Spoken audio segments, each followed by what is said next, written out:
mau direkam. Sehat ya teman-teman semua, mudah-mudahan sehat ini. Saya sehat, syukur, cuman memang masih dalam proses pemulihan di area lengan saya ini belum bisa terlalu, apa namanya, bergerak, seperti tangan kiri. Karena ada satu kecelakaan sekitar 2 bulan lalu yang membuat, eee, hancur tulang lengan, jadi ada pen yang menetap selamanya di lengan kanan saya. Ya ini jadi satu peristiwa yang membuat saya merenung kembali, melihat ke dalam diri, berlatih kembali. Monggo teman-teman kalau ada yang mau di-sharing, silakan. Atau kalau ada pertanyaan mungkin bisa saya jawab, mungkin juga nanti teman-teman yang lain bisa membantu.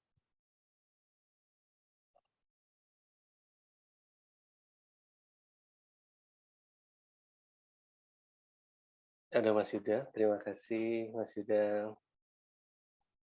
Iya, selamat malam Mas Adi sama Makasih ya. rekan-rekan. Maaf baru bisa join. Iya, nggak apa-apa. Kalau telat nggak dihukum. Apa kabar Mas? Sehat ya? Sehat sehat. Syukur sehat, syukur sehat, Mas. Iya. Ini kalau nggak dipicu sama Mas Yuda mungkin saya juga entah kapan Iya, mau kayaknya mau perlu alignment gitu. Karena eh, kadang kan kalau sendiri suka apa ya? Suka ketiduran, hmm, suka kok hmm, nggak pas nyari ininya. hmm, hmm, hmm. Tapi kalau bareng-bareng nggak ketiduran. Tapi teman-teman Mantap, kalau iya. ngantuk gitu, teman-teman buka mata aja, nggak apa-apa. Kan jeda tidak identik harus selalu dengan menutup mata. Jadi dengan membuka mata juga kan jeda tetap bisa berlangsung. Eh, saya latih sedikit, kita latihan. Coba teman-teman just relax saja, just relax saat ini dengan mata terbuka, hadir aja in the present moment, apapun kondisinya saat ini, apapun rasa di fisik saat ini, hadir aja, hadir aja. Dengan mata terbuka, pikiran apapun yang lewat, biarkan aja, izinkan aja untuk lewat, perasaan apapun yang ada saat ini, diizinkan aja untuk hadir. Gitu. Jadi kita nggak genggam, kita nggak dorong, kita nggak tolak. Jadi just be dengan mata terbuka. Kemudian teman-teman kan merasakan ada sensasi ya, ada sensasi tertentu mungkin di tubuh, mungkin di pikiran. Sensasinya nggak usah dilawan. Kemudian pelan-pelan teman-teman tutup mata. Ketika tadi teman-teman buka mata, sekarang tutup mata, ada sesuatu yang sama dan nggak berubah. Yang dilihat berbeda, sekarang agak gelap ya, benar. Tadi yang dilihat adalah layar gadget, sekarang yang dilihat itu nggak ada, hanya warna hitam gelap itu aja. Oke, tetapi ada sesuatu yang sama, yang teman-teman itu nggak berubah. Mungkin pikiran yang tadi pas buka mata, sama pas nutup mata beda. Sensasi fisiknya mungkin beda. Perasaannya mungkin sudah berganti, tapi di balik semua itu ada yang sama. Teman-teman buka mata lagi. Oke, pikiran mungkin selang-seling, perasaan juga lewat. Tapi di kondisi ini, ada gadget, ada macam-macam, dan lain-lain. Oke, itu berbeda, tetapi ada sesuatu yang sama. Ada satu kealamiahan diri kita ya, yang nggak ada namanya. Nah, itu halus banget, itu tipis banget. Jangan yang itu jangan ditangkap, yang itu jangan oh ini dia, bukan. Jadi biarkan aja menjadi satu keterbukaan. Nah, itu latihan jeda juga. Jadi apa yang teman-teman alami ketika membuka dan menutup tadi, apa yang samanya itu adalah satu kondisi natural, kealamiahan. Yang dilihat beda, pastinya beda. Kemudian yang terdengar bisa berganti-ganti, perasaan, pikiran juga rasanya berbeda, tetapi ketika membuka, menutup mata, ada sesuatu yang always sama dan nggak berubah di balik semua itu. Nah, teman-teman beristirahat di sesuatu yang sama itu. Tetapi itu bukan sesuatu yang bisa digenggam gitu loh. Oh iya, ini saya dapat. Jadi bukan suatu kualitas objektif. Jadi hanya keterbukaan aja, hanya keterbukaan yang lapang, dan itu adalah esensi diri kita yang memang nggak bisa tergoyahkan oleh situasi pikiran apapun, sensasi fisik apapun, perasaan apapun. Kalau teman-teman coba tangkep itu, nggak akan dapet. Seperti ruang yang mau kita tangkep gitu, yang mau kita kunci nggak bisa juga. Jadi biarkan hadir sebagai itu, sebagai sesuatu yang selalu sama. Kenapa hal ini menjadi sulit ya kita deteksi? Karena terbiasa kita ngikutin pikiran. Pikiran ngomong apa, perhatian kita ke sana. Perasaan lagi apa, perhatian kita ke arah perasaan itu. Energinya ke perasaan. Lagi sedih, terus ke sedihnya itu. Pikiran tertentu misalnya terus ke sana. Ke sesuatu yang sifatnya objek ya, yang sesuatu yang sifatnya berubah.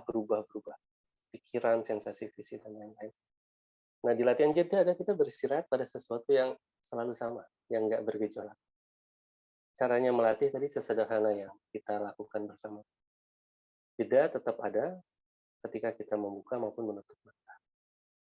Tapi kalau udah begitu, jangan terus, oh iya, saya tahu, saya sudah mengerti. Enggak usah seperti itu. Jadi biarkan aja menjadi satu kelapangan ruang, dan itu terus dilatih. Dan itu selalu teman-teman bisa alami, dapatkan, atau rasakan lah dalam kondisi apapun. Dalam kondisi apapun. Teman-teman mau sedang sedih, mau sedang gembira, mau sedang bad mood, mau sedang marah, mau sedang jengkel. Being-nya itu selalu ada. Dan tidak tergoyahkan. Kalau kita marah, emang dia berkurang? Enggak. Kalau kita senang, emang dia bertambah? Enggak juga. Tetap always same, the present moment. Kalau pikiran kita lagi kacau, dia ternoda nggak? Terguncang nggak? Enggak. Selalu sama. Selalu sama, sadar, transparan. Berdiam di yang selalu sama itu tadi. Itu latihannya.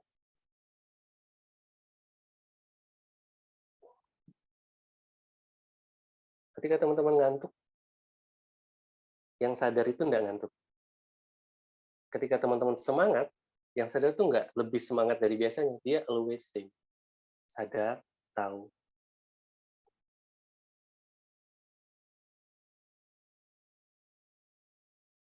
Dan ketika kita lagi sakit, kesadaran kita yang tahu itu nggak berkurang, nggak ikut menurun kualitasnya. Sama. Ketika kita lagi sehat, sama. Nggak bertambah juga. Ketika tangan saya kecelakaan, patah, drop tubuh, energi fisik melemah, kesadarannya selalu sama. Kesadaran itu nggak bisa patah.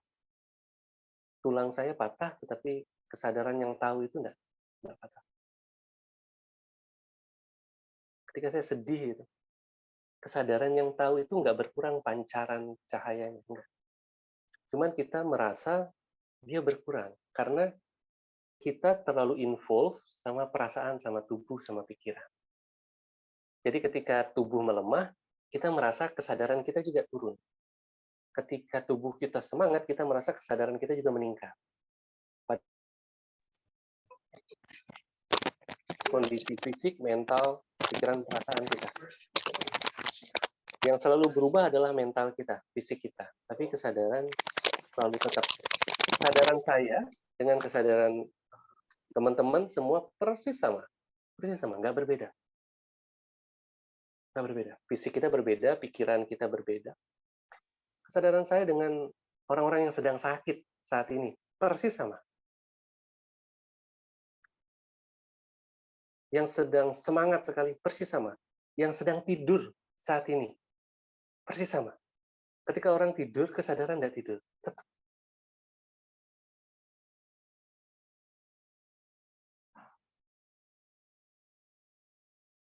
Ya, jadi berarti jeda adalah berarti terus beristirahat di kesadaran yang selalu sama itu. Kan selama ini kita beristirahatnya di pikiran yang tenang mungkin. Oh ya, pikiran damai. Kita senang di situ, kita genggam tenangnya, Ketika kita nggak tenang, kacau. Di mana tempat saya tinggal, perhatian saya tinggal. Karena yang ada sekarang adalah gelisah. Kita cari lagi ketenangan. Padahal ketenangan ditemui ketika aktivitas mental kita yang mencari itu berhenti. Kalau semakin ingin dicari ketenangan itu, semakin nggak ketemu. Karena setiap upaya mencari ketenangan adalah berlari dari ketenangan yang selalu ada. Yaitu kesadaran itu. Jadi kalau mau menemui ketenangan yang selalu ada, stop mencari ketenangan di dalam pikiran atau perasaan.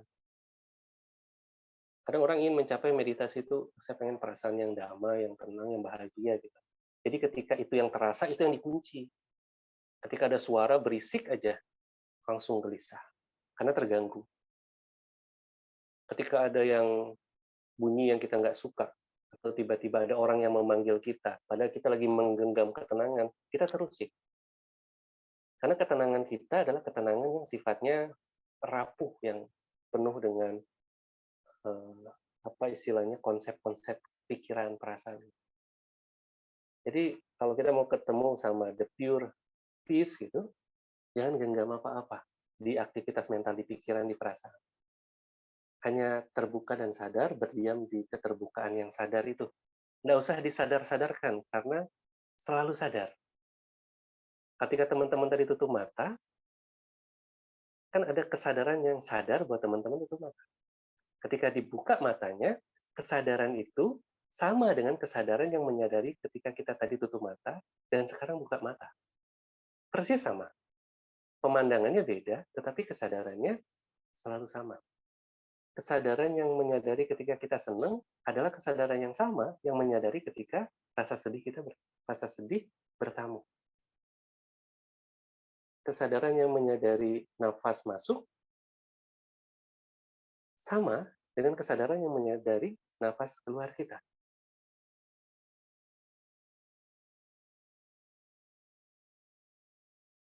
Gitu. Jadi jeda adalah terus mengenali kesadaran yang selalu ada. Teman-teman nggak usah cari kemana-mana. Dia saking dekatnya, sampai-sampai setiap upaya pencarian kita adalah upaya menjauh sebenarnya. Semakin teman-teman mau cari, teman-teman semakin beranjak pergi dari kesadaran yang memang sudah ada, selalu ada. Gimana caranya supaya menemukan itu? Berhenti mencari, berhenti mengontrol, berhenti mengejar aktivitas pikiran perasaan kita, berhenti memanipulasi. Saya pengen ini, saya pengen perasaan tenang, damai, dan lain-lain.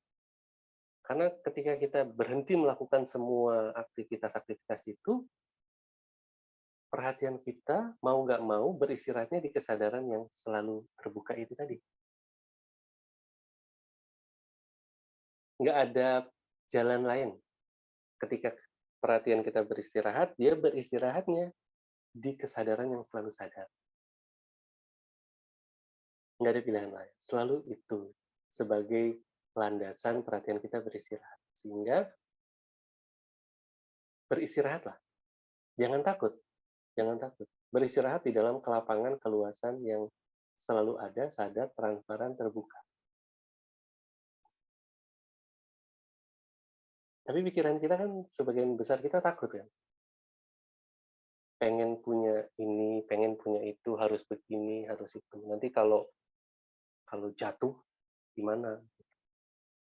Kan pikiran kita banyak pertimbangan ya. Takut banget beristirahat. Takut nggak tahu, karena ketika kita beristirahat itu kita nggak tahu apa-apa memang. Kita kehilangan kendali terhadap kehidupan ini, itu yang ditakutkan pikiran. Makanya untuk ikhlas itu takut pikiran kita. Takut nggak tahu apa yang harus dilakukan ke depan. Takut. Padahal dengan beristirahat gitu, kita sebenarnya nyatu sama hidup ini. Ngalir sama hidup ini. Cuman kita terbiasa lebih percaya pikiran kita. Pikiran kita ngomong ini, merencanakan ini, supaya lebih baik, lebih baik, lebih baik.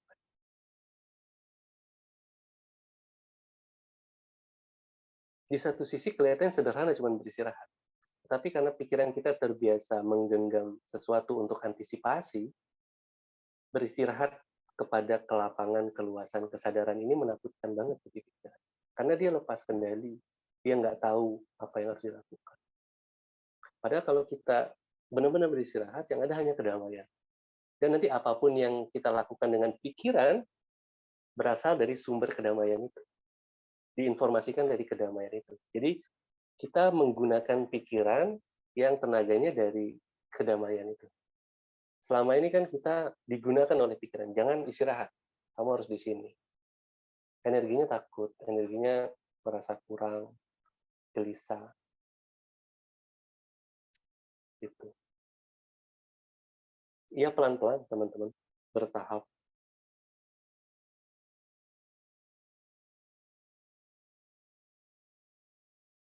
Itu dulu, ada yang ingin direspon? Halo Mas Adi. Halo? Iya, saya Yuda mau nanya. Ya, Biasanya dengan kita jeda,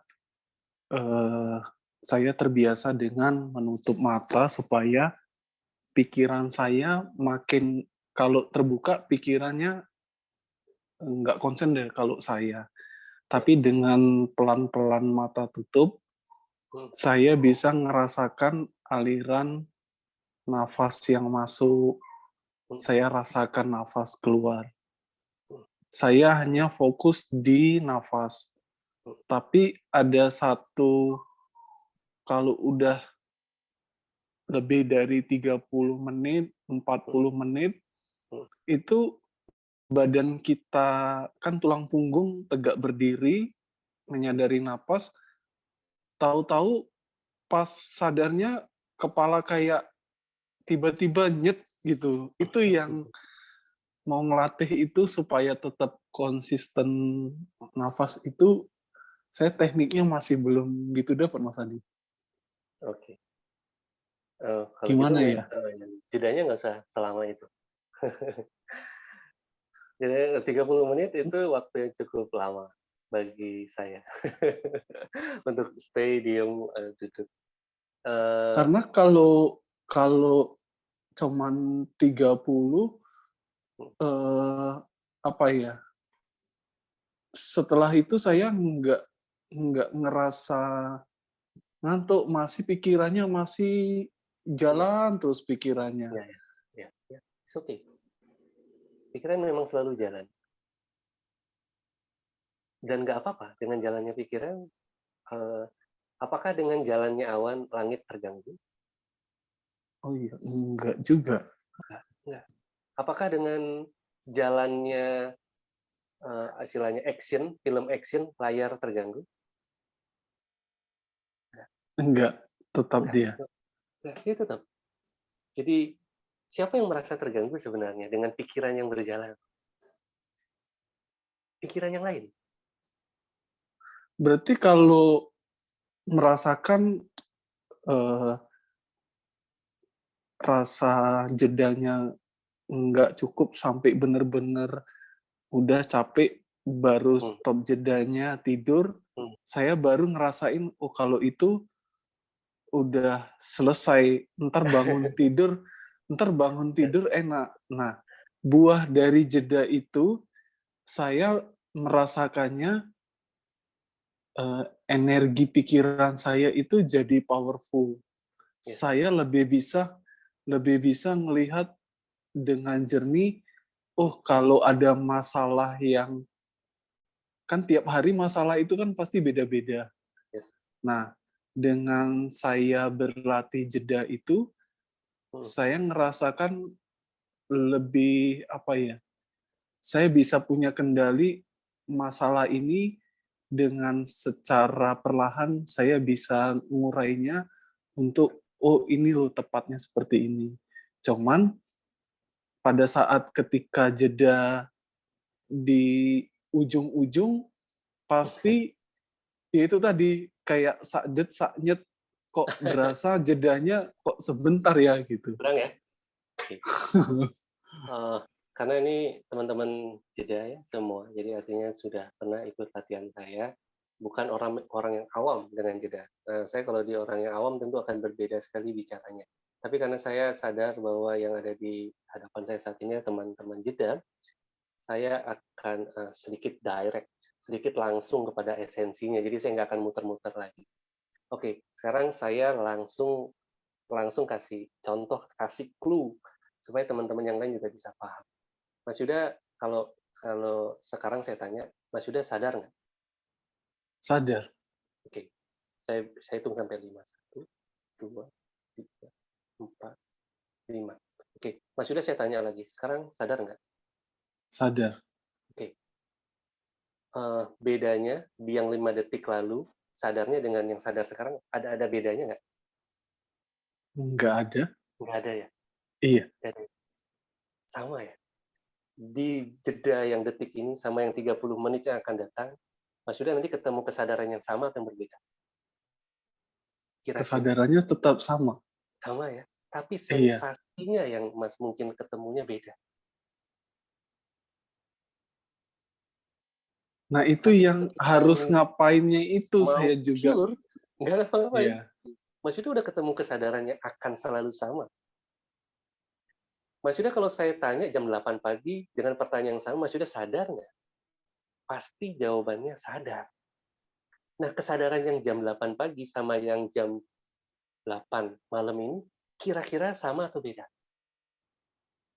Kesadarannya masih sama. Sama. Sama. Tetapi pikirannya beda ketika tadi jam 8 sama pikiran yang sekarang. Sensasi tubuhnya tadi pagi masih seger, sekarang sudah lemes misalkan, atau sudah berkurang energi tubuhnya. Kemudian perasaannya tadi tuh mungkin ada sesuatu yang bikin semangat, sekarang sudah tidak begitu semangat lagi. Itunya mungkin beda. Tapi Mas Yuda yang tadi jam 8 dengan Mas Yuda yang sekarang tuh persis sama nggak? Masih sama. Masih sama. Setiap kita, setiap hari itu kan usia kita nambah ya. Ada yang bilang nambah, ada yang bilang berkurang, is okay lah. Artinya kita semakin tua, kita sepakat tubuh kita menua. Iya. Tetapi ketika kita bangun pagi, kita merasakan diri yang sama tuh diri yang berbeda sebenarnya. Sama kan? Kesadarannya sama, Sama cuman kan? kalau begitu bangun kita tuh kayak udah diburu-buru. Yes, Oh, yes. udah deh itu. Oke. Tapi kan ada yang selalu sama dari diri kita, everyday kita bangun. Betul. Ngerasa nggak ada yang konstan sama. Itu adalah Ngerasa. kilasan-kilasan kesadaran yang memang kita itu sama. Kita sebagai diri kita tuh ngerasa setiap hari menjalani hari sama kan? Tapi pikiran kita beda, perasaan kita beda. Orang yang 5 tahun lalu ngelihat kita pasti ngelihat penampilan fisik kita berbeda. Oh, kamu kurusan, kamu gemukan, kamu sudah berubah sekarang, oh, kamu kok kelihatan lebih tua, oh, kamu lebih glowing sekarang. Pasti akan melihat. Tapi kalau kita pure nanya ke diri kita, saya tetap saya loh, di bagian terdalam diri saya. Terlepas dari pikiran kita saat ini apa, wawasan kita bertambah, iya, betul, ada yang bertambah. Tetapi kalau kita mau jujur, ada sesuatu yang always same gitu di dalam diri kita. Di balik semua perubahan-perubahan. Jadi saya mau mengatakan sama teman-teman, apa yang teman-teman temui dalam 5 menit berjeda kesadarannya, dengan yang 1 jam, dengan yang berjam-jam, kesadarannya yang sama.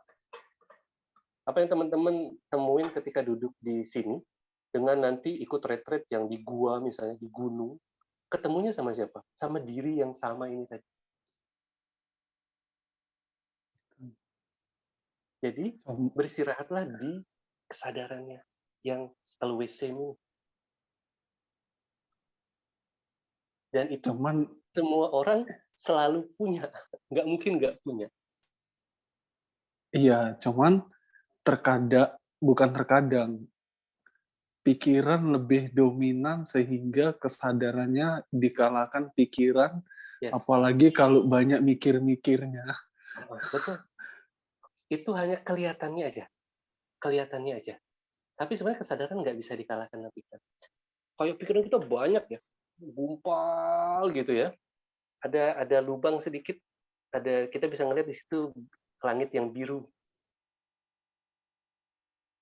Ya, karena pikiran kita banyak sekali, mikirin ini, belum nanti besok kerjaan, ngurusin ada keluarga, mikirin anak, istri, mikirin suami. Banyak banget. Penuh pikiran kita rasanya sumpek. Kayaknya kesadaran tuh terhalang dengan kepekatan. Kenapa kok bisa pekat gitu? Karena energi kita secara tidak sadar mengarah ke pikiran itu. Sehingga untuk melihat ke lapangannya, nggak mampu. Padahal ke lapangan itu selalu ada. Di bagian depresi terdalam manusia itu kesadaran nggak terusik. Nggak terusik. Cuman karena satu kebiasaan kita, old habit memang, kebiasaan kita tuh, yang ketika pikiran ngomong ini kita percaya sama pikiran itu. Itu sudah otomatis banget. Kita hidup tuh nggak pernah diajarin untuk melihat kesadaran. Kan siapa yang ngajarin kita? Kamu berpikir maka kamu ada. Jadi kita selalu untuk merasakan diri kita ada, ya kita berpikir. Kalau kita nggak berpikir, kita merasa kayak kehilangan diri kita. Padahal justru ketika pikiran tidak dominan, kita ketemu sama yang sejatinya diri kita. Kita terlalu meletakkan eksistensi kita pada eksistensi pikiran. Kita merasa diri kita ada ketika pikiran ada. Padahal kita selalu ada, baik ketika pikiran ada maupun pikiran tidak ada. Jadi bagi teman-teman yang merasa, saya kalau dari 30 menit kayaknya kurang nih jedanya. Sebenarnya pengen ngejar apa? Pengen ngejar sensasi-sensasi nyaman, tenang, damai. Saya pun demikian dulu. Saya tuh sampai sejam. Kalau kurang dari itu kayak ada yang kurang gitu. Kayak kesadaran saya tuh nggak lengkap kalau nggak segitu. Saya kalau cuma 5 menit terganggu, saya anggap gagal jeda saya. Karena itu adalah jeda yang sebenarnya dimotori oleh pikiran. Pikiran itu kan senang dengan sesuatu yang sifatnya quantity ya, banyak, lama. Iya, Tapi kalau betul. kita jujur sama diri kita, kalau yang memang kita tuju adalah kesadaran itu, kan lebih santai kok. Mau ada pikiran, mau enggak, kesadaran selalu sadar. Makanya perhatian kita diemnya di kesadaran itu. Kalau perhatian kita banyak diem di pikiran, ya itu banyak syaratnya mau jeda. Harus beginilah, harus begitulah, harus di tempat yang kayak ginilah, harus suasana kayak ginilah. Kalau siang nggak bisa, banyak keributan. Jadi banyak syaratnya. Kalau pikiran banyak syaratnya mau jeda. Tapi kalau kesadaran, dia ya sudah, hanya sadar aja. Seperti yang saya tanya tadi, sesederhana bahwa saat ini Mas Yuda sadar nggak? Untuk menjawab pertanyaan itu, Mas Yuda bukan minta pikiran untuk jawab. Mas Yuda kembali ke kesadaran, sesudah itu dapat informasi baru jawab. Sadar. Ada sensasi sadar memang. Terlepas pikirannya Mas Yuda sedang apa, perasaannya Mas Yuda bagaimana. Iya, tapi berasa sih semenjak kan saya ngikuti grup dari awal, saya ngikutin metode-metodenya. Itu saya berasa banget manfaatnya. Tapi sampai sekarang saya masih belajar yang kesadarannya itu tadi. Dan Dan hari ini bersyukur kesempatan ini dapat alignment bener. dan sekarang berhenti belajar. Cukup, cukup. Cukup nggak usah kejar kesadaran yang ideal itu tadi. Iya. Cukup dengan saya sadar. Itu cukup. Nggak rumit ya. Nggak usah nyari-nyari ke yang rumit-rumit lagi. Ke spiritual yang tinggi-tinggi lagi. Lalu sadar gitu. Biar nggak tersesat terlalu jauh. Oh iya, terima kasih. Jadi kadang-kadang kita tergelincir ke hal-hal yang sifatnya esoterik ya. Esoterik, ke kesaktian ini, kesaktian itu, ke cahaya ini, cahaya itu. Itu hanya bunga-bunga saja. Maksud saya supaya tidak terlampau jauh. Karena saya sudah muter-muter ke arah situ, ujung-ujungnya back to basic. Back to our true nature. Sifat kealamian diri kita yang sejati. Gitu.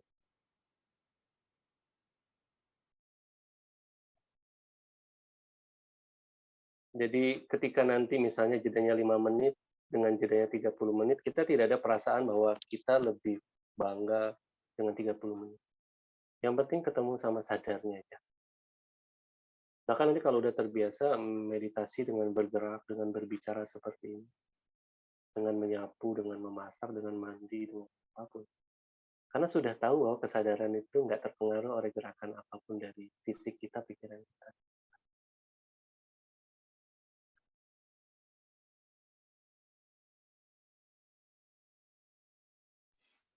Gitu. Oh, berarti saya nanya lagi nih. Berarti dengan saya eh, berbicara dengan lawan bicara Hmm. saya nggak sepenuhnya pada pembicaraan itu, tapi saya porsinya, saya mau sadar nih apa yang saya komunikasi, Hmm. yang saya lihat melalui mata saya, Hmm. di kesadaran saya eh, mau ini itu termasuk berlatih juga ya. Ya. Mas Yuda sambil ngomong tadi itu ada kesadaran yang tahu nggak Mas Yuda lagi ngomong, lagi Sadar, nanya. iya. Ya, Saya merasa, iya kan? Ada itunya kan? iya, Tapi ada, saya nggak bisa jelaskan banyak-banyak gitu. Tapi tahu kan yang saya maksud? iya. Ya, itu deh. Oh, itu buahnya juga ya dari jeda itu ya. Itu deh. Saya bilang cuma itu. Oh, Ketika Mas Yuda siap. ngomong, nanya, ada sisi yang tahu bahwa Mas Yuda lagi ngomong, lagi nanya. Ketika saya bicara gini, saya tahu saya sedang bicara. Ada satu keluasan gitu yang tahu aja. Beda sama Yuda yang dulu, kalau ngomong udah ceplos-ceplos, udah yang kayak itu nggak dipikirin, tapi sekarang Nah, berasa. Itu dari buah iya. dari jeda ya. Yang dulu ceplas-ceplos terus baru mikir setelahnya kan, kok Oh saya bisa iya gitu ya? betul, iya Kok betul. saya bisa ngomong gitu ya? Kayak terlambat kesadarannya. Tapi sekarang ketika lagi ngomong tuh kayak ada sinar kesadaran itu yang tahu itu saya lagi ngomong. Oh, siap, siap. Iya, Hmm. iya, iya. Dan itu nggak perlu pakai posisi mata terbuka, mata tertutup. Emang kalau terbuka dia hilang kesadarannya enggak. Kalau menutup dia menjadi lebih terang enggak. Kalau terbuka itu pasti pikiran yang pasti ada aja seliuran pikiran. Tapi Ya. kalau secara perlahan saya mau jeda Hmm. dengan tutup mata, udah Ya. Hmm. di Betul. nafas keluar, nafas masuk, Hmm. saya merasakan eh, kesadaran pada nafas itu Hmm. Hmm. dengan merasakan sensasi di badan itu. Ya, lebih lebih jelas ya dia kalau nutup mata ya. Iya, Ya, kan kenapa bisa nggak gitu? apa-apa ya. Enggak apa-apa, it's okay. Saya kasih analogi gini, kalau teman-teman ada nonton siaran Korea gitu di TV, drama Korea gitu, ngelihat dramanya kan kita terhanyut ya. Kita kehilangan eh, penglihatan kita terhadap layar TV-nya karena begitu terserap kepada cerita dramanya, ya enggak? Padahal ketika kita ngelihat drama, kita ngelihat layar nggak sebenarnya? Pasti ngelihat layar karena dramanya itu ada di layar televisi itu kan. Iya, Nah, bagi orang yang baru berlatih jeda sangat disarankan untuk matiin TV-nya supaya bisa ngelihat layarnya. Matiin TV-nya supaya nggak ke distract dan kita ngelihat layarnya. Tutup matanya supaya nggak ke distract sama apapun yang muncul sebagai penglihatan. Ketika kita tutup mata sama kayak kita matiin TV. Jadi ngelihat layar TV-nya. Soalnya ketika nanti layar TV-nya dinyalain, nah kita terserap lagi sama drama-dramanya, drama Korea kah, drama apapun itu. Tapi kalau udah terbiasa, kita udah ngerti bahwa layar itu selalu sama, entah itu TV-nya nyala ataupun mati, nggak ada masalah. Entah itu pikiran kita ribut ataupun tenang, kesadarannya selalu sama. Tapi sebagai latihan di awal bagi pemula, sangat disarankan untuk menutup mata. Makanya kenapa latihan JS1 dan 2 selalu tutup mata, supaya mengurangi minimal distraksi dulu. hmm, iya. supaya ketemu dulu sama layar kacanya. Kalau sudah ketemu sama layar kacanya, mau nyalain TV ataupun enggak, mau nutup mata ataupun buka, udah nggak ada masalah.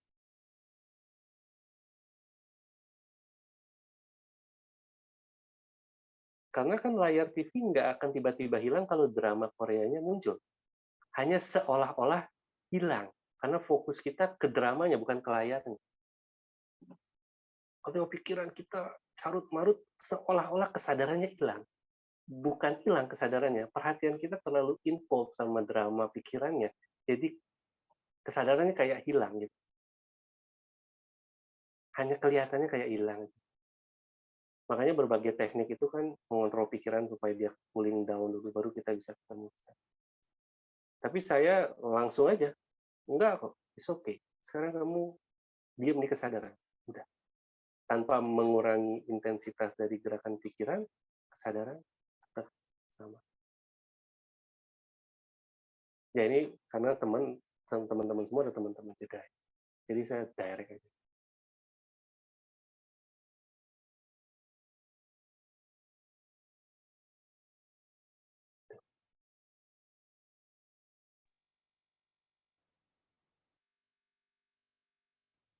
Mudah-mudahan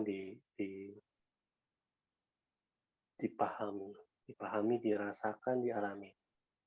Kalau dipahami saja mungkin ya masih bingung dan lain-lain, tapi kalau dialami begitu, teman-teman nggak usah merasa bahwa ih saya belum ketemu, ih saya nggak, no, nggak. Semua orang punya kualitas kesadaran persis sama.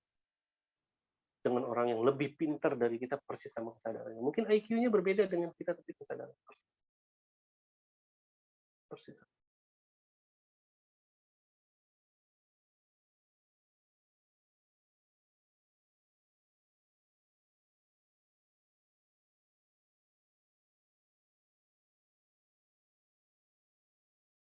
Tapi kalau udah kayak gitu, hidup gimana? Mas kan perlu beraktivitas, perlu bekerja, perlu berkarya, perlu menghasilkan uang, perlu membayar cicilan ini. Itu masa kita terus beristirahat di dalam kesadaran? Kan kita hidup sehari-hari bergaul dengan rekan kerja, masyarakat, keluarga. Masa kita hanya diam sebagai kesadaran, nggak berkomunikasi dengan orang? Justru dengan kita berdiam di kesadaran, seluruh gerakan kita didorongnya oleh kesadaran itu. Kita beraktivitas, kita mengerjakan sesuatu, kita menghasilkan karya, menghasilkan apapun. Itu berasal dari sana dorongannya, berasal dari keluasan ruang kesadaran itu. Bukan lagi dari pecahan-pecahan pikiran, kamu harus ini, kamu takut ini, takut itu, jadi harus melakukan ini. Bukan itu, tapi ada semacam aliran yang spontan, lebih ngalir sama hidup. Walaupun tidak bisa dipungkiri nanti dalam kita melakukan sesuatu ada intervensi pikiran, karena biasalah pikiran kita kan nggak mau kalah. Harus gini nih, nanti kalau nggak gini, ya udah nggak apa-apa. Tapi setidaknya ada porsi yang dimana tindakan kita itu dorongannya dari kesadaran itu. Dia nggak bisa pure 100%. Kadang-kadang saya juga, tiba-tiba takut, muncul ketakutan, terus melakukan tindakan-tindakan tertentu yang kemudian saya sesali juga. Itu kadang-kadang saking saya nggak sadarnya udah dandan sekian macam-macam, terus datang ke nikahan orang, saya baru lihat ternyata saya pakai sandal jepit. Iya ada aja hal-hal kayak gitu dalam kehidupan kita sehari-hari gitu loh, nggak sadar. Ya, ya begitulah fenomena kita hidup di sosial masyarakat. Karena kan kita mengambil jalan hidup sosial ya, masyarakat. Bergaul dengan begitu banyak tipikal manusia, ada yang sadar, ada yang nggak sadar, ada yang setengah sadar, ada yang seperempat sadar, macam-macam. Kadang-kadang kita tertrigger lagi ke situ lagi. Ya wajar saja. Tetapi anjurannya selalu sama. Ya, mau bagaimanapun kita tertrigger, jangan lupa beristirahat di dalam kesadaran. Jangan lupa beristirahat di dalam kesadaran 1 menit, 2 menit. Kalau kayak Mas Yuda 30 menit, bagus juga sih sebenarnya. Bagus juga. Tapi alangkah baiknya 1 menit, 2 menit kembali lagi beraktivitas. 1 menit, 2 menit kembali lagi beraktivitas. Sering gitu, pendek tapi sering, dampaknya lebih powerful dibandingkan misalnya lama gitu tapi jarang durasinya. Yang paling indah adalah memang lama dan sering, itu yang paling ideal. Tapi di tengah kesibukan kita, healing sebentar gitu. Ketika lagi marah, kita diem aja ngamati marahnya, itu udah lebih menyelamatkan. Lebih menyelamatkan. Daripada langsung stuck. Kamu ini harusnya begini. Pokoknya aku nggak mau tahu. Tapi dengan diem aja, kita tahu kita bakal ngomongin. Ada yang sadar. Walaupun nanti pada ujungnya, kita tetap marahnya tetap muncul, tetapi sudah dibasuh sama kesadaran. Jadi dampaknya, kalau harusnya resikonya 100% menjadi ya 75%. Itu udah lumayan banget. Untuk kehidupan yang serba cepat sekarang dengan begitu banyak informasi. Ketika orang ngejek tek gitu, waduh, sakit hati banget nih diginiin gitu. Tapi kita punya momen 1 menit, 2 menit, bukan untuk nahan ya, untuk kok saya bisa punya kemarahan segede gini ya. Itu udah cukup menyelamatkan. Walaupun ujung-ujungnya tetap bales marah, tapi sudah ada kecipratan sedikit kesadaran 30%, 35% itu udah cukup menyelamatkan. Nggak impulsif gitu ya Mas Adi? Ya, nggak langsung stuck gitu. Orang gini langsung sikat khas gitu. Tertrigger sedikit, stuck, langsung nempel banget.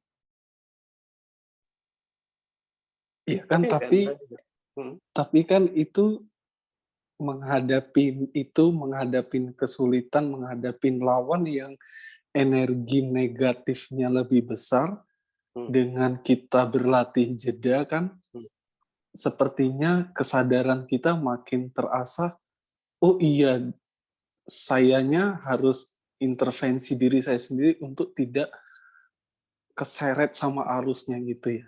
Kurang lebih gitu ya Mas Adi ya. Ya. Kita kelihatannya ketemu sama orang, kita kelihatannya orang itu yang bikin saya marah. Nah, marahnya udah ada sebenarnya dalam diri saya. Orang itu hanya pemicu aja. Marahnya kan bukan marahnya dia masuk ke kita.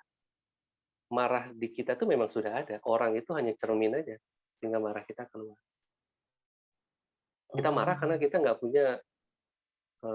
bisa menghadapi rasa marah kita. Jadi kita marah sama rasa marah kita.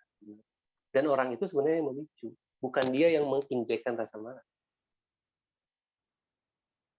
Kalau ada 10 orang gitu, ada 1 orang melakukan kekerasan verbal kepada 10 orang. Apakah bisa dipastikan 10 orangnya pasti marah? Enggak. Pasti beda-beda reaksi. Tergantung apa yang ada di dalam dirinya. Kalau yang di dalam dirinya ada rasa marah, yang keluar yang marah.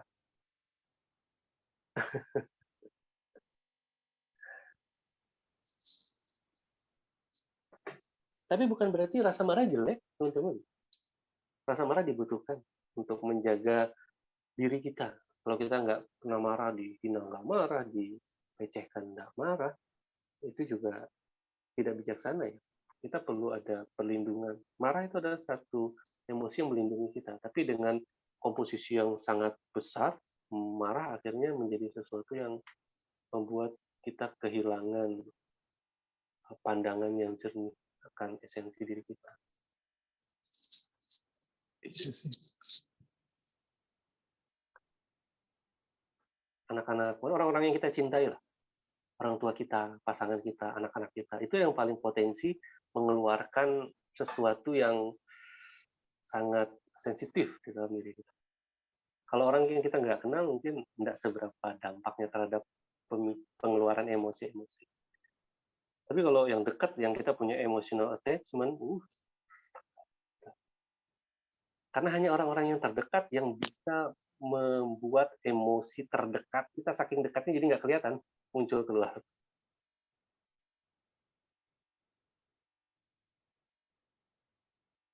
Nah, berarti saya memang sadar saya nggak mau marah, tapi ketika dipicu, dia akan keluar sendiri. Nah, asalnya itu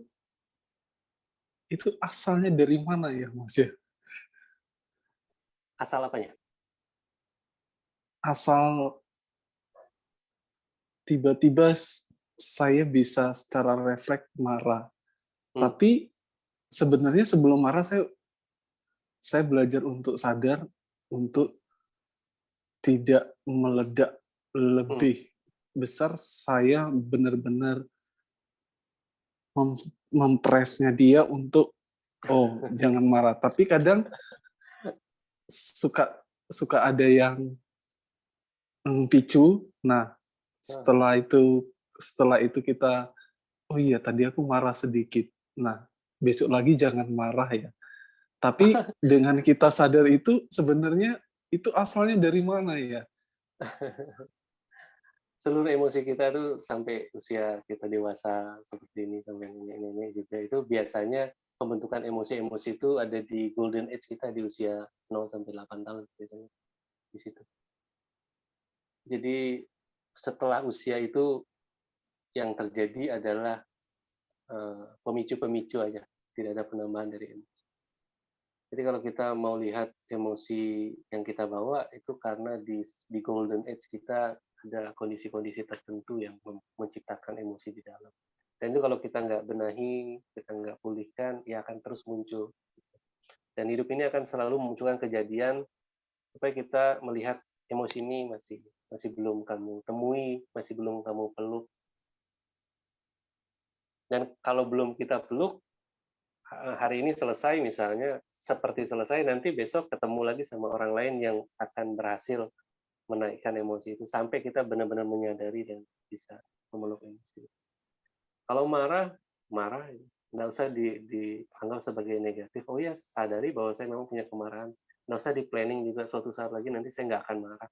Artinya kita udah marah sama rasa marah kita tadi. Saya nggak suka sama kamu, marah, besok nggak usah muncul lagi. Nah ini, yang ngomong ini ya kemarahan juga.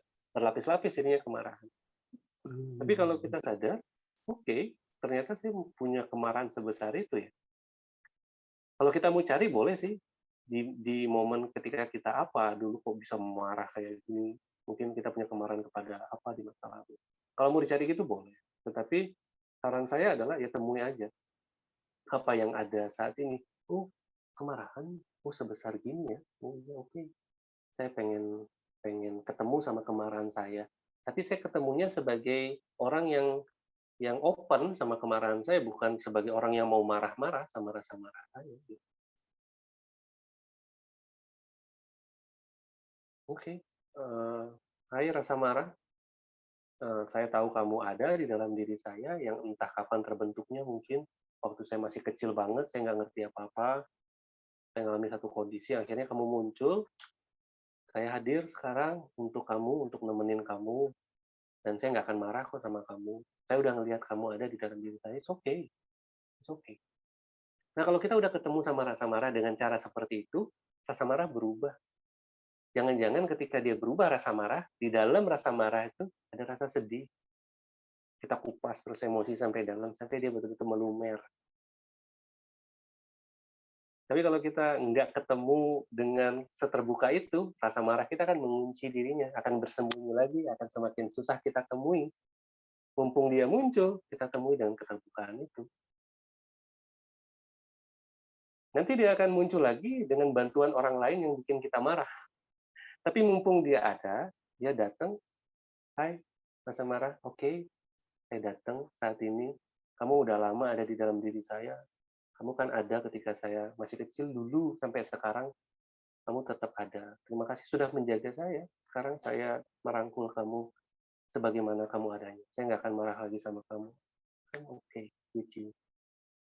Be friendly with your emotion. Saya sedih, saya tahu di dalam kemarahan saya ada kesedihan.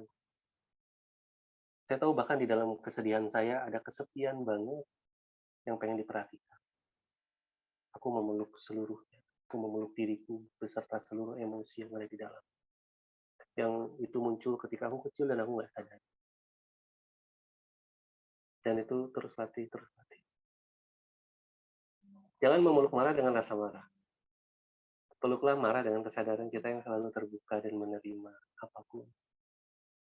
Kalau kita udah bisa berlaku kayak gitu sama rasa marah kita sendiri, tidak begitu sulit merangkul kemarahan orang lain. Kenapa kita cenderung cepat marah sama kemarahan orang lain? Karena kita tidak terlatih untuk memeluk kemarahan kita sendiri. Makanya kita memperlakukan kemarahan orang lain sama dengan kita memperlakukan kemarahan kita sendiri. Begitu juga ketika kita merangkul kesedihan kita kan relatif mudah menyadari kesedihan orang lain dan memperlakukannya sama seperti sebagaimana kita memperlakukan kesedihan kita. Kalau ada orang marah-marah sama orang lain, kita bisa pastikan bahwa orang itu juga marah terhadap diri, terhadap rasa marah di dalam diri.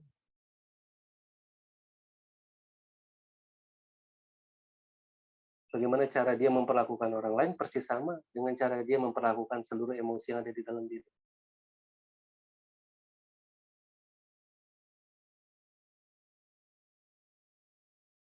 Makanya tugas kita bukan mengubah orang lain, bukan membuat orang lain punya emosi ini dan itu.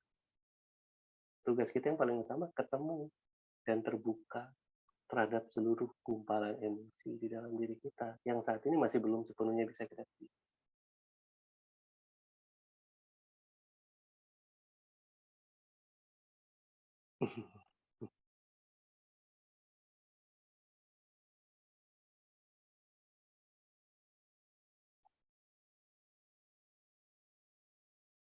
Hai rasa marah, terima kasih ya kamu udah menjaga aku. Kalau nggak ada kamu, mungkin orang lain sudah akan sewenang-wenang sama aku. Terima kasih sudah melindungi aku. Dan kamu sekarang berada di tempat yang aman, kamu berada di tubuh yang aman, kamu berada di tubuh yang bisa menerima kamu apa adanya. Dan rasa marah itu akan bertransformasi menjadi ketegasan. Bukan ngomel-ngomel yang nggak jelas lagi. Energinya nggak berantakan lagi.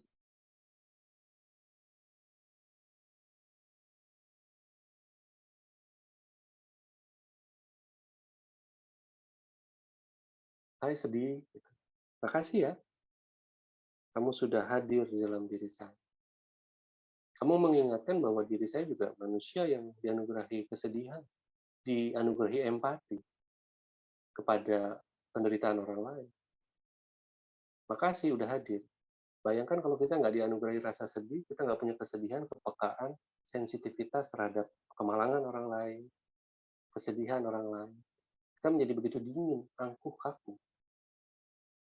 Makasih ya sudah hadir.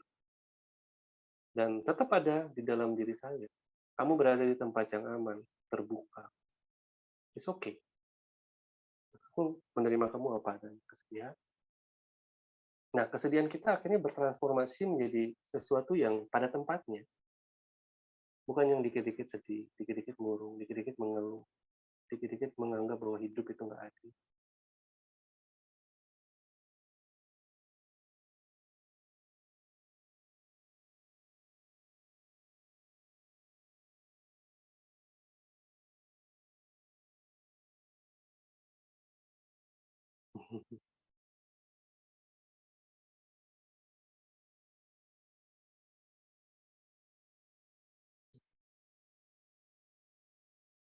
Kadang kita nggak butuh healing emosi kita, nggak. Emosi-emosi kita nggak minta disembuhkan sebenarnya. Dia akan sembuh dengan sendirinya dengan penerimaannya. Tulus apa adanya. Kadang-kadang kita berusaha untuk menyembuhkan, oke, sekarang saya mau menyembuhkan marah supaya jadi ramah. Kita kayak detektif atau kayak orang yang mengubah rasa marah. Nah, rasa marahnya jadinya takut. Nggak mau ketemu, bilang lagi. Tapi kalau kita hadir sebagai keterbukaan, healing terjadi dengan sendirinya, dengan acceptance itu. Bukan dengan upaya-upaya untuk mengobati perasaan. Karena kalau kita melihat emosi sebagai sesuatu yang mau diobati, kita melihat dengan mata bahwa emosi ini sakit, perlu diperbaiki. Kita aja dilihat sama orang lain yang menganggap kita sakit kan nggak nyaman. Begitu juga emosi kita. Pasti kabur dia, hilang. Nggak ketemu, dicari-cari gitu. Nanti muncul pas ada trigger dari luar. Kalau kita punya mata yang terbuka, dia akan kelihatan. Bahkan kita nggak usah nyari-nyari, dia akan mendekat. Karena dia merasa nyaman. Setiap orang, kita pun aja, sama orang yang menerima diri kita itu, nyaman banget. Dibandingkan sama orang yang menjudge kita ini begini. Bahkan kita akan nyari-nyari mana sih orang ini, karena dia nggak pernah ngejudge aku. Dia nggak pernah ngejudge aku negatif, bahkan dia nggak pernah ngejudge aku positif. Dia cuma melihat aku apa adanya aku aja. Nah, emosi juga gitu, dia akan nyaman tanpa judgement. Tapi kalau kita udah belajar healing, teknik healing gitu, takut nanti emosi kita karena kita punya motif untuk mengubah dia. Gitu. Perubahan terjadi di dalam penerimaan. Coba aja terima orang-orang yang pengen kita ubah gitu. Dia akan berubah dengan sendirinya. Karena penerimaan itulah yang mengubah, bukan pengubahan kita. Semakin kita ingin mengubah, semakin orang nggak bisa berubah dan tetap dengan apa yang diyakininya benar. Tapi semakin kita terbuka, orang itu secara nggak sadar berubah.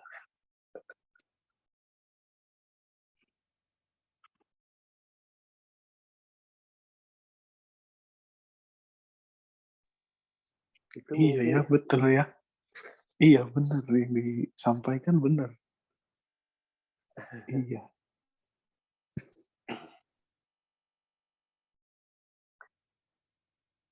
ada lagi teman-teman yang mau sharing. Kalau nggak ada mungkin kita bisa latihan gitu ya, latihan bareng. Kalau masih ada yang ingin disampaikan, monggo teman-teman. Ini ada di chat, Mas Adi, boleh saya Oh, izin bacakan? boleh, mohon maaf saya enggak. Dari Mbak Yora, semakin mencari, semakin menjauh. Saya pikir dulu semakin mencari, semakin paham, semakin menemukan. Ya, tapi itu karena saya, dalam tanda kutip, dan pikiran saya ya, Mas Adi. Di ranah fisik gitu ya, kita cari sesuatu, ya kita dapatkan sesuatu. Kita kejar sesuatu, kita dapatin sesuatu. Kita kejar jabatan, kita dapat. Kita kejar harta, kita dapat. Tapi di ranah mental, kalau teman-teman tulus pengen ketemu sama kebahagiaan, kurangi mengejar, kurangi menggenggam, kurangi menolak. Di dalam hening, tetapi di luar ekspresinya adalah dorongan dari keheningan itu. Jadi antara mencarinya di luar itu terinformasi dari keheningan.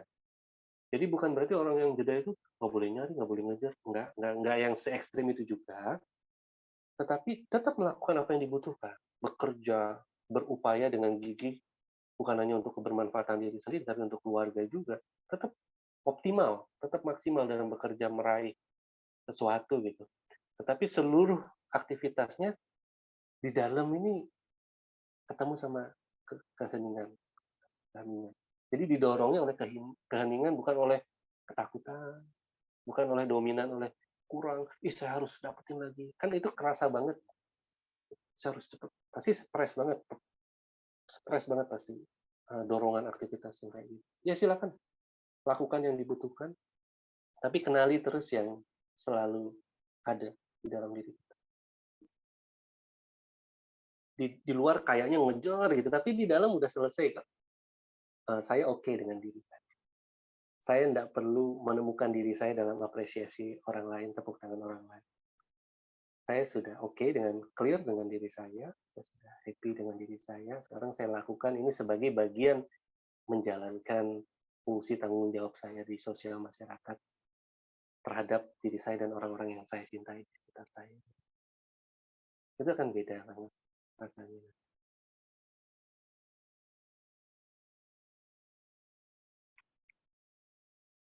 Gitu.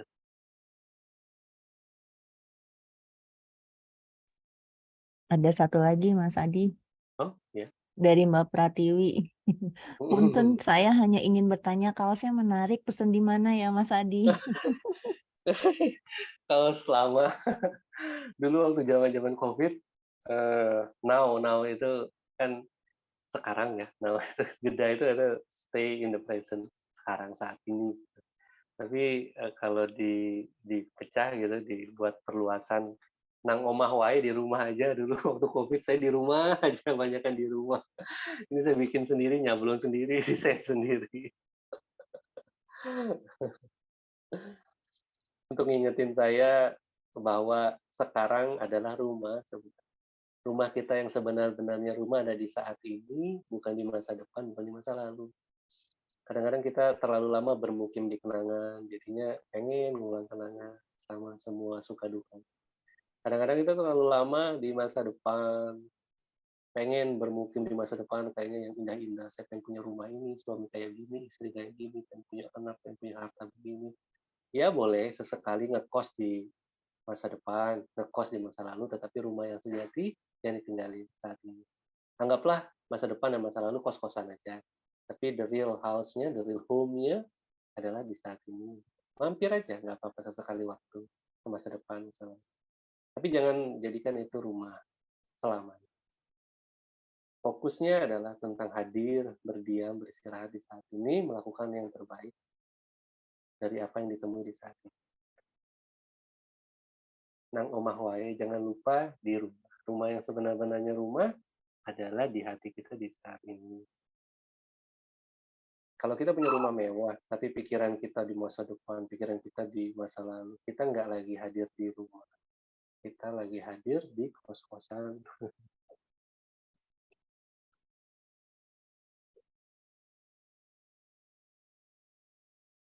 Gitu. Ini jadi nyablon-nyablon sendiri, ngedesain sendiri waktu zaman Covid.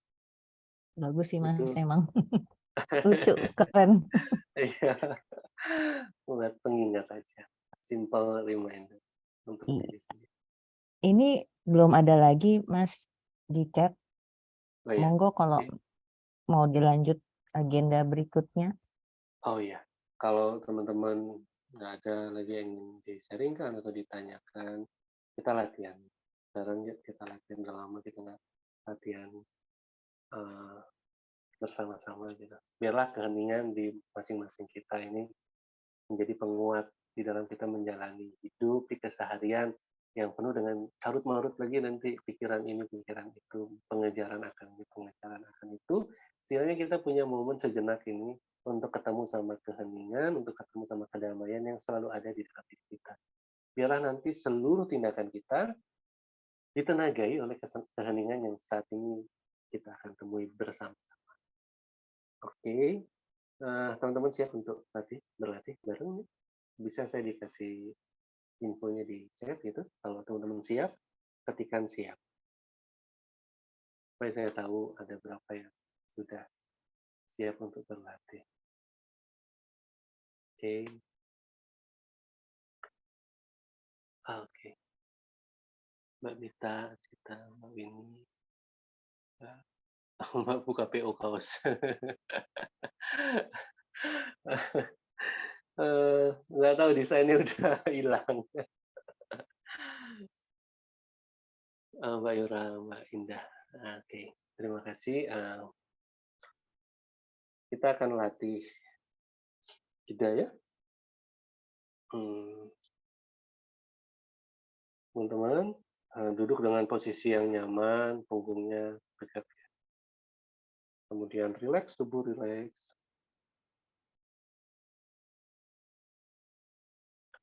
Pelan-pelan teman-teman boleh menutup mata. Kalau merasa nyaman dengan membuka mata juga silahkan. Boleh membuka mata. Yang dirasa nyaman saja. Boleh nanti sesekali menutup, kemudian. Oke. Hadir di saat ini, teman-teman bawa perhatian ke momen saat ini.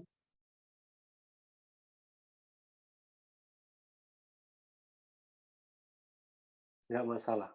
Sensasi apapun yang sedang dialami tubuh, pikiran apapun. Entah takut, entah khawatir, besok gimana, atau apapun. Besok saya tidak bisa begini, tidak begitu. Izinkan aja lewat pikiran-pikiran apapun. Perasaan yang saat ini khawatir, sedih, kecewa, gundah, marah terhadap sesuatu atau banyak hal. Izinkan ada. teman-teman total hadir dengan apapun yang terasa, terpikirkan saat ini. Gak usah takut hadir sama perasaan teman-teman saat ini. Karena teman-teman hadir sebagai kesadaran. Kesadaran nggak pernah takut menemui emosi. Yang takut adalah ego kita.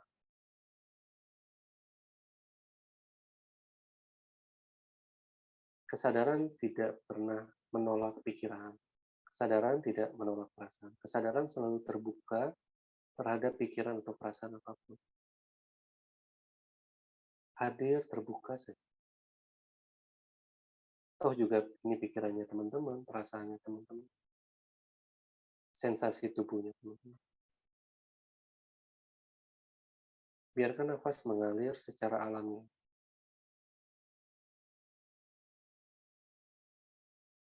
Tidak perlu merasa bahwa kesadaran orang lain lebih baik dari kesadaran saya saat ini. No. Kita punya kualitas kesadaran yang persis sama. Yang berbeda adalah turbulensi mental kita, pikiran kita, perasaan kita. Yang berbeda adalah kelekatan kita terhadap pikiran, terhadap perasaan. Tapi kesadaran kita selalu sama.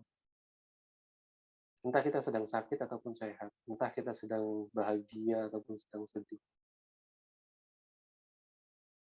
entah sedang khawatir ataupun tidak khawatir. Kesadaran selalu sama.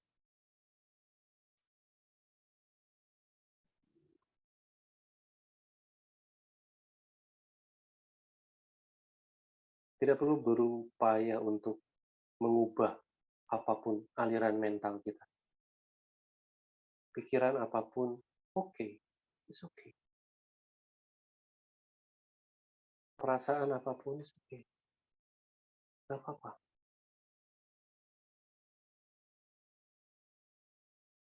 Yang nggak nyaman sama perasaan tertentu itu bukan kesadaran kok. Itu pikiran kita yang lain, itu perasaan kita yang lain. Atau dalam bahasa lain, itu ego kita biasanya yang nggak nyaman. Kesadaran tidak pernah tidak nyaman. Dia nyaman dengan rasa senang, dia nyaman dengan rasa kecewa, dia nyaman dengan rasa sedih. Langit selalu terbuka, baik itu kepada awan putih maupun awan hitam. Baik itu awan putihnya banyak, tidak digenggam, awan hitamnya banyak, juga tidak digenggam. Selalu terbuka, seperti ruang.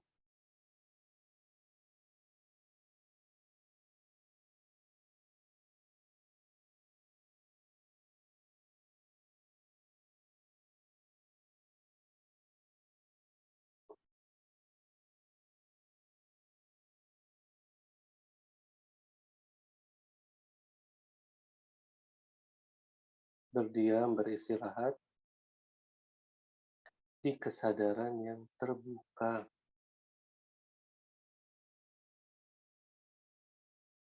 Yang tidak menolak. Kesadaran itu tidak bisa menolak, dia selalu terbuka. Dan tidak juga menggenggam, dia hanya terhampar dan terbuka.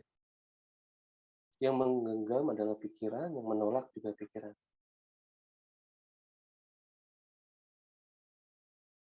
Yang menyukai adalah pikiran, yang tidak menyukai juga pikiran.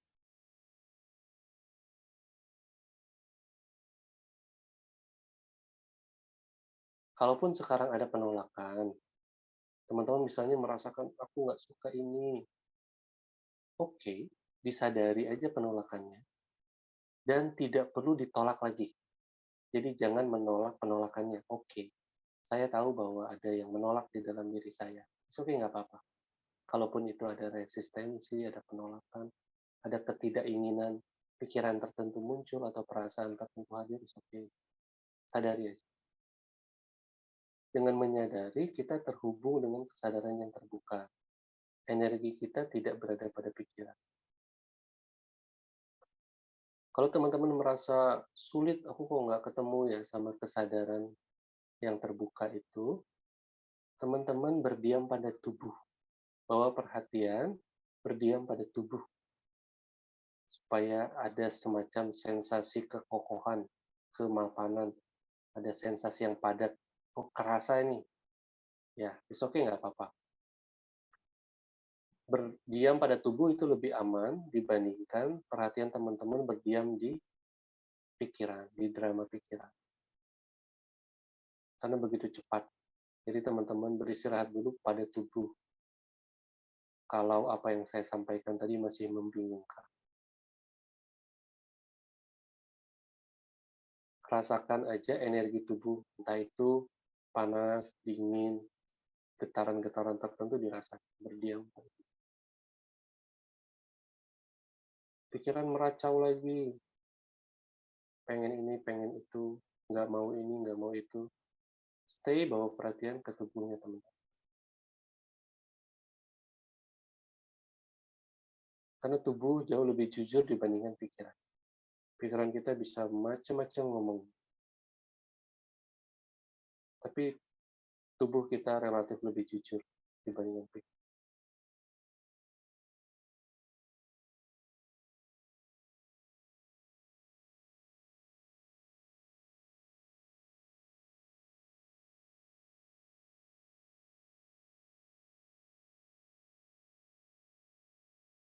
Jadi tidak perlu mencari kemana-mana. Kesadaran selalu ada di saat ini. Tapi karena kita terbiasa memperhatikannya pikiran, jadi seolah-olah yang ada cuma pikiran, yang ada cuma perasaan. Padahal ada kesadaran yang jauh lebih halus dibandingkan pikiran. Kenapa sulit ditemui? Karena dia tidak bergerak. Karena dia selalu ada dengan kualitas yang sama, tidak bergejolak. Cara menemukannya adalah berhenti mencari. Stop mencari di pikiran, mencari di perasaan. Stop. Ketika kita stop, kita akan merasakan satu keluasan, keselarasan dengan momen saat ini.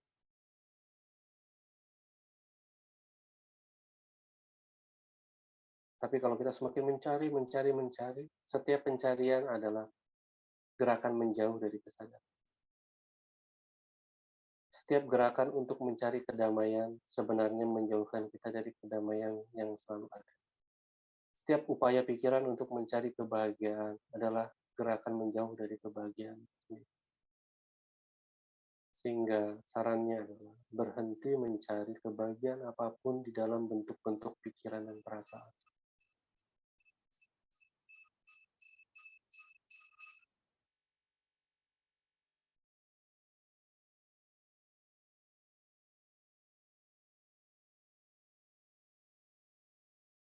Ketika teman-teman bertemu, menyadari bahwa esensi kita melampaui pikiran, melampaui perasaan, melampaui emosi kita sendiri,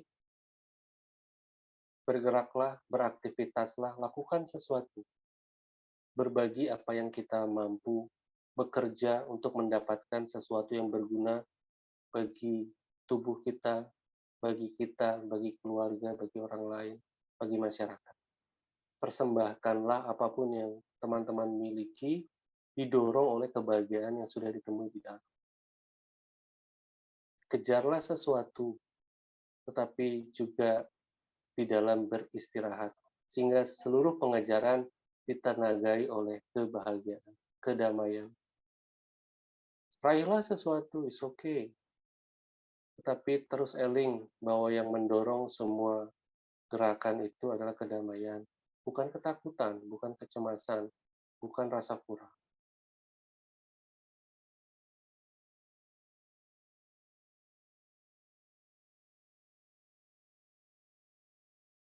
Temui sesuatu di dalam, bawa itu keluar. Bagi itu kepada banyak orang. Baik, teman-teman, terima kasih sudah bersama-sama hadir pada malam hari ini ya. Semoga kita senantiasa hadir sebagai kesadaran dengan segala gejolak pikiran, perasaan.